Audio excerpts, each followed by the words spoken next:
नमस्कार, आप देख रहे हैं राष्ट्रीय प्रस्तावना और मैं हूं आपके साथ युक्ता। खबर शाहजहांपुर से है, जहां आम जनता के लिए बजट को लेकर बढ़िया बताया गया और साथ में रोजगार और कृषि को बढ़ावा देने की बात की गई। आपको बता दें, शाहजहांपुर में वित्त एवं संसदीय कार्य मंत्री सुरेश खन्ना ने बजट को आम जनता के लिए फायदेमंद बताया है। वहीं उन्होंने कहा है कि जब क्रय शक्ति बढ़ती है तो बाजार में मांग बढ़ती है, जिससे इंडस्ट्री का पहिया घूमता है और रोजगार के अवसर भी बढ़ते हैं।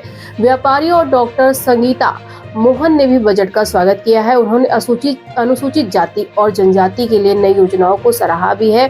किसानों को लाभ पहुंचाने के लिए किसान क्रेडिट कार्ड की सीमा 3 लाख से बढ़ाकर 5 लाख रुपए कर दी गई है। वहीं अगर कृषि की बात करें तो दाल उत्पादन और मछली पालन को बढ़ावा देने की नई पहल की गई है।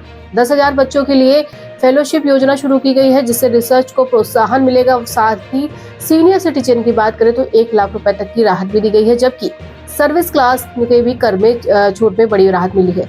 उत्तर प्रदेश के केंद्रीय करों का हिस्सा जो है 2.18 लाख करोड़ रुपए है, बढ़ाकर लगभग 2.30 लाख करोड़ रुपए कर दिया गया। वहीं अगले वर्ष का अगर ये कहा जाए कि 2.55 लाख करोड़ रुपए होगा, तो बिना ब्याज वाले लोन में भी यूपी को इस वर्ष जो है 10,000 करोड़ रुपए मिले हैं। राष्ट्रपति भवन के लिए शाहजहांपुर से कमलेश शर्मा की रिपोर्ट।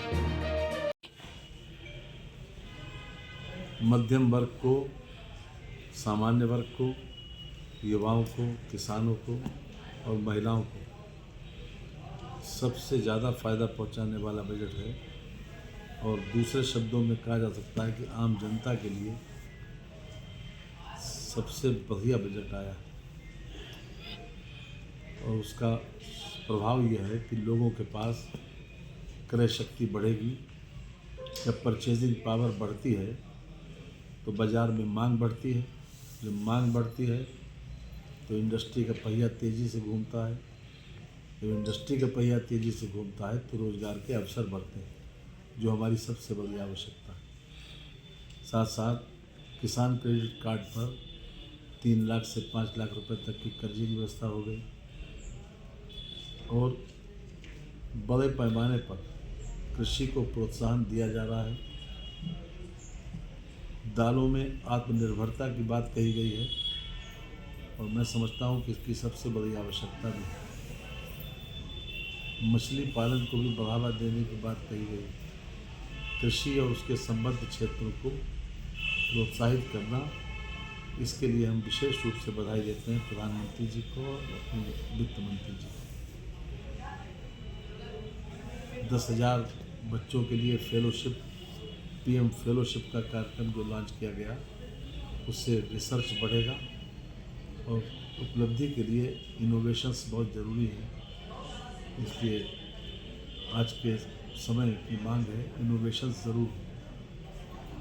साथ ही साथ हर वर्ग के लिए कुछ न कुछ किया गया।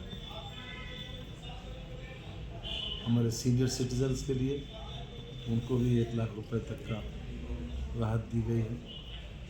और जो सर्विस क्लास हैं लोग हैं, उनको तो बहुत बड़ी राहत दी है। 7 लाख से 12 लाख रुपए तक इनकम टैक्स का स्लैब पहुँचाने की। अब 12 लाख रुपए तक पर, यानी 12,75,000 तक पे इनकम टैक्स जीरो होगा। ये अपने आप में एक बहुत क्रांतिकारी कदम है। यद्यपि केंद्र सरकार को थोड़ा सा घाटा उठाना पड़ेगा, लेकिन ओवरऑल जनता को बहुत बड़ा फायदा होगा। हम इस बजट का स्वागत करते हैं, हृदय से बधाई देते हैं प्रधानमंत्री जी को और वित्त मंत्री जी को, जिन्होंने $5 ट्रिलियन बनाने की दिशा में एक कदम आगे बढ़ाया। और जहाँ तक उत्तर प्रदेश का सवाल है, तो उत्तर प्रदेश में वर्ष 2024-25 में 2,18,000 करोड़ रुपये हमको केंद्रीय करों में हमारा अंश मिलने को था, जिसको बढ़ाकर 2,30,000 करोड़ रुपये कर दिया गया। अर्थात 12,000 करोड़ रुपये का इस साल उत्तर प्रदेश को एडिशनल दिया जा रहा है। और आगामी वर्ष के लिए 2025-26 के लिए 2,55,000 करोड़ रुपए की बात कही गई है। ये भी अपने आप में स्वागत योग्य कदम है, जो उत्तर प्रदेश के विकास के लिए एक बहुत बड़ा कदम है। हम इसका हृदय से स्वागत करते हैं।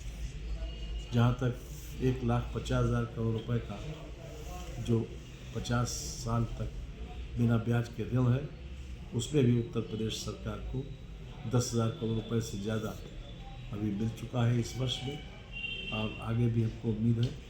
और चूँकि जो सेंट्रल असिस्टेंस फॉर स्टेट्स के लिए है, वो हम उम्मीद करते हैं कि आगामी वर्ष में भी हमें वर्तमान वर्ष से कुछ ज़्यादा ही मिलने की संभावना है, इसलिए हम इसका भी स्वागत करते हैं। कुल मिलाकर चाहे उत्तर प्रदेश हो और चाहे देश विदेश हो, बजट आम आदमी के लिए बहुत अच्छा है, इसलिए फिर से एक बार बधाई, धन्यवाद।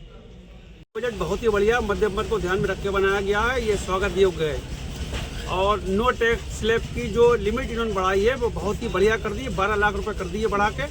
उससे बहुत सा टैक्स पेयर जो है उसे टैक्स नहीं देना होगा। ये बहुत ही सराहनीय कदम है। 88 एयरपोर्ट को छोटे शहरों से जोड़ा गया है, जिससे कि छोटे शहर के व्यक्ति को भी एयरपोर्ट जाने का मौका मिलेगा। ये बहुत ही अच्छी बात है और बहुत ही बढ़िया बजट है। आइटम पे उन्होंने टैक्स कम किया है, इलेक्ट्रॉनिक आइटम सस्ते हो जाएंगे, इससे भी मध्यम वर्ग को खरीदारी में सहायता मिलेगी।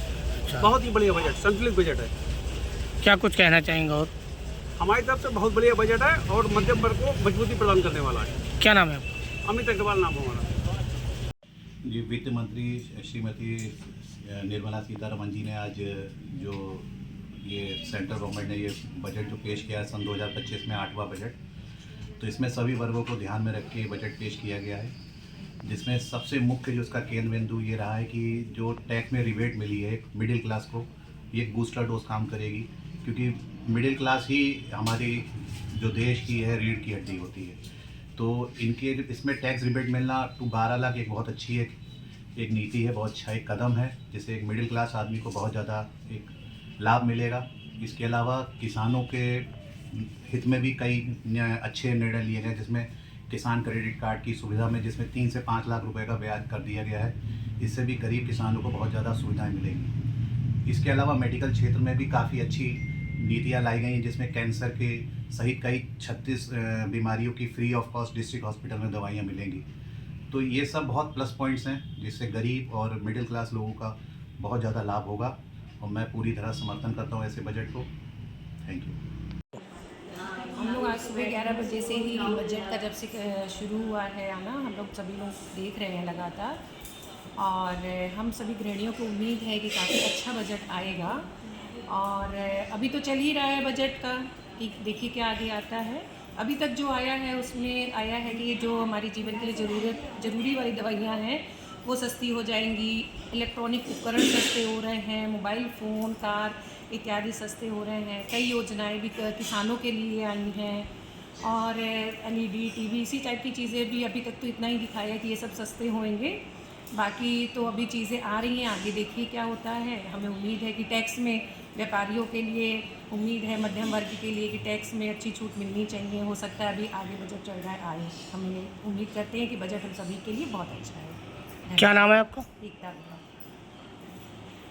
फिलहाल हम लोग बैठे हुए हैं, सुबह से देख रहे हैं न्यूज़ कि काफ़ी चीज़ें तो दिखाई जा चुकी हैं, जैसे कि दवाइयाँ, डेली यूज़ की चीज़ें और इलेक्ट्रॉनिक आइटम्स, और ये सब चीज़ें दिखाई हैं। फ़िलहाल LED TV वगैरह ये सब सस्ते होंगे, और लगातार हम लोग बैठे हुए हैं, और उम्मीद तो हमें यही है कि काफ़ी चीज़ों में हमें राहत मिलेगी।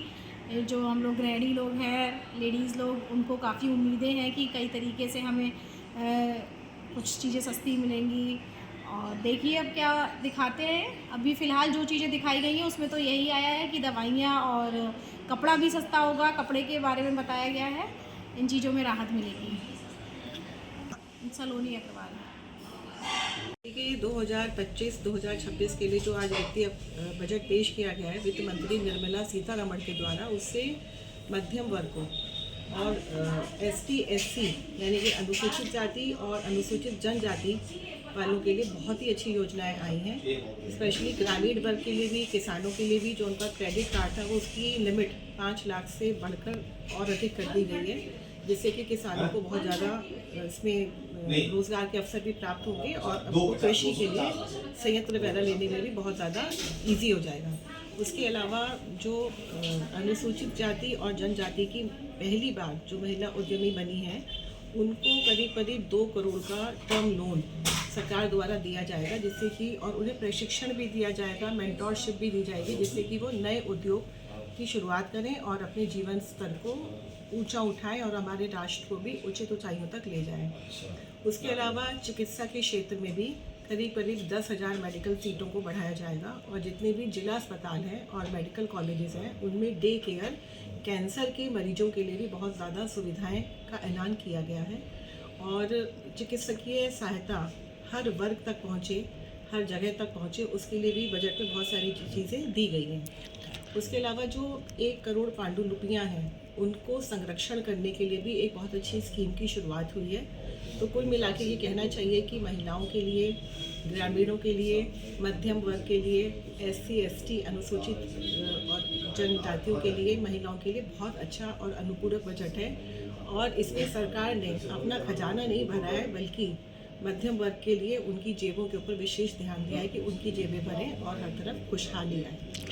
जैसे कि जो इलेक्ट्रॉनिक्स आइटम हैं, टीवी हैं, अन्य चीज़ों भी रेट कम हुए, क्या मानते हैं आप मध्यम वर्ग का आदमी इसको सही से? हाँ, देखिए जो ये इलेक्ट्रॉनिक आइटम्स पे रेट कम हुए हैं और GST की दरें भी काफ़ी हद तक घटाई गई हैं। इनकम टैक्स के जो स्लैब हैं, अब 12 लाख रुपए तक की सालाना आय वालों को कोई भी इनकम टैक्स आयकर नहीं भरना पड़ेगा। इनफैक्ट 12.75 जिनकी सालाना आय है 12.75 लाख, उनको भी कोई भी कर नहीं देना है और इलेक्ट्रॉनिक आइटम्स के ऊपर जो कर घटाया गया है उसके लिए हर वर्ग के लोग, मध्यम वर्ग के लोग भी और निम्न वर्ग के लोग भी इन सब गैजेट्स का उचित फ़ायदा उठा पाएंगे जिसकी उनको बहुत ज़्यादा ज़रूरत है।